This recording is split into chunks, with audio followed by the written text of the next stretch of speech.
Today we've got something. We have a broken shower mixer in the corner right there, and we've been asked to replace it. I tried replacing the tap now, and that doesn't work. So I've got a new one, and we're going to see how we can put it together. Okay, I'll walk you through this step by step so you can do it yourself and save a bit of money. Stay tuned. So as you can see right here, this thing is broken, the bezel is broken, and the handle is gone. And the client has said that the water level is pretty low. So we've got to take this thing out and put a new one in.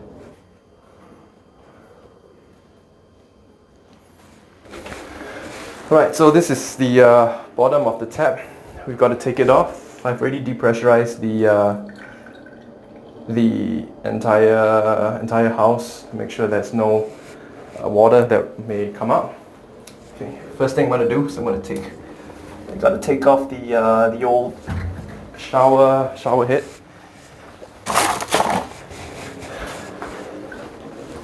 And for this job, you need a set of Allen keys and a pretty big adjustable wrench. Right.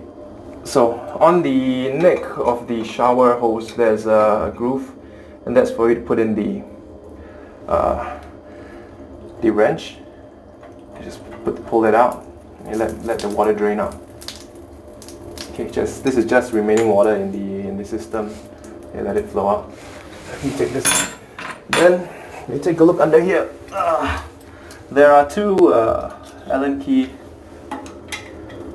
screws, so just pick an Allen key that fits. I'm hoping this fits. Yep, this is the one.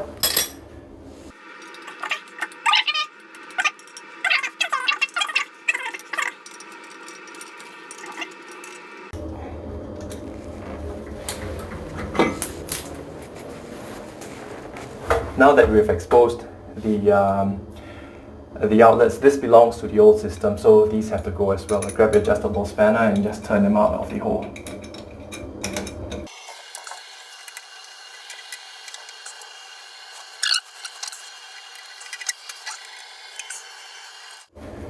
This are the water outlets. So you want to... oh, there's one missing right there.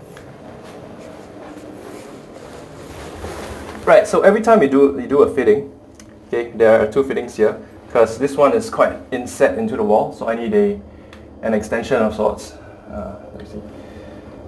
Because this one is quite inset into the wall, I will be taking this one out as well. But yeah, we need extensions, and each time you do a fitting, it's good practice, to put in a washer and a bit of plumber's tape.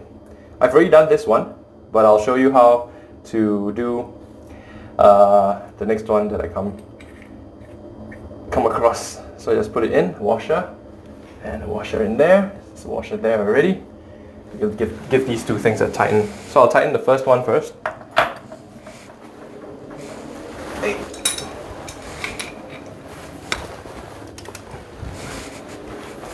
You grab a wrench and a spanner.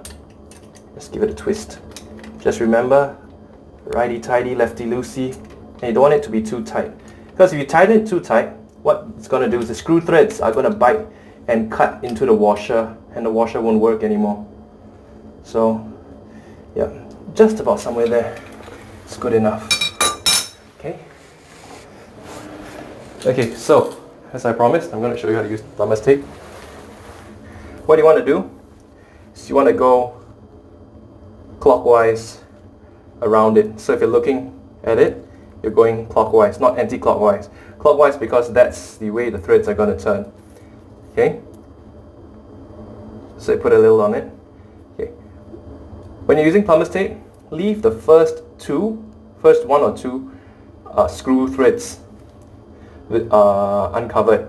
This would give you something to bite on as you turn the fitting around. If you put the plumber's tape all the way up to the top, you will have a hard time getting a grip on the female part. Okay, some guys like to put 8 or 9 turns, if that's a bit much. I do 6. 6 turns is more than enough to create a good seal. This is not the case of the more the merrier, because if you put too much, you may end up getting a leak. So there it goes in, and you want to tighten it sufficiently much, not too much, because as I mentioned, you're gonna break your washer. So somewhere there is perfect. There you go.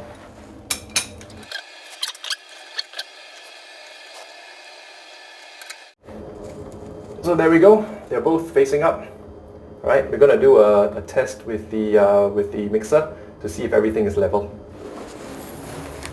Right. So here I got the brand new mixer. It's gonna be going up there. What I'm gonna do is I'm gonna just verify that these are the correct width apart and they are level before I complete putting in the decorative coverings. So yeah, I think the right one can be shifted right just a hair.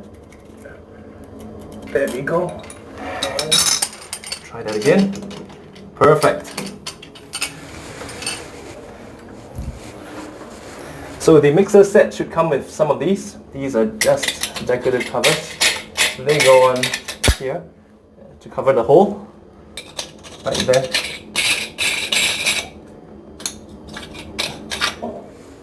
I like to put a bit of tape on everything so that just for good measure. So as I mentioned, washers again.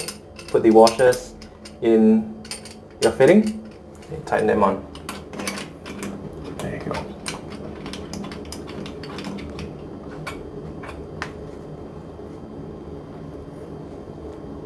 Okay, so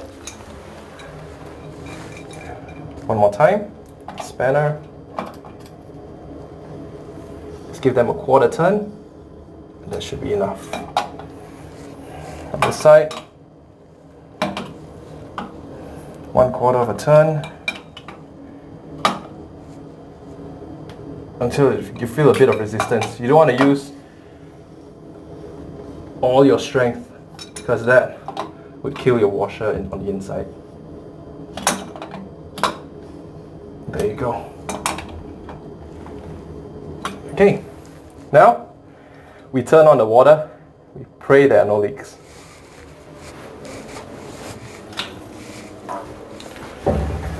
Right, so there aren't any leaks. We'll just go ahead and put everything back together and we're away. There we go.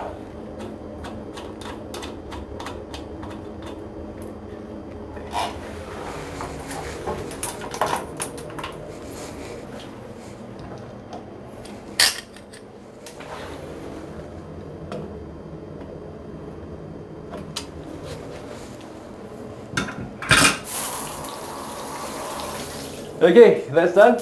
Thanks for watching. Hope you like and subscribe. I'll catch you on the next one. Take care. Bye.